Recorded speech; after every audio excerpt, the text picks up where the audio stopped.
Our eighth presenter today is Xiaoxiao Zhang, who's a PhD student in the Department of Oral Biology in the School of Dental Medicine. The title of her presentation is Preventing Bone Loss with Fewer Side Effects. And one of the things that Xiaoxiao says about herself is that for fun, she likes hiking, salsa dancing, and weightlifting. It's very impressive. So if you're ready, set, pitch. It's hard to notice, but our bones are changing all the time. While I'm talking, my body is breaking down old bone and building up new bone continuously. These two processes are conducted by bone-destroying cells and bone-building cells. Like our stomachs produce stomach acid to digest food, bone destroyers produce enzyme K to digest the bone. In healthy adults, bone mass is stable because bone destroyers and bone builders are constantly talking to each other by sending and receiving signals.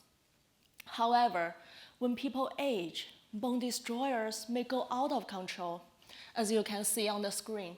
They produce too much enzyme K, which are like bombs blowing up healthy bone. This is how osteoporosis occurs. Osteoporosis puts people at great risk for fractures. In the US, half of women and a quarter of men over 50 will experience an osteoporosis-related fracture. However, commonly used osteoporosis drugs are low efficiency because they aim at killing bone destroyers. Indeed, killing them can prevent bone loss, but it also disrupts their communication with bone builders.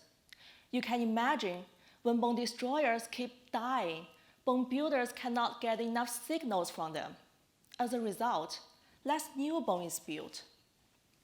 So how do we get rid of this terrible side effect?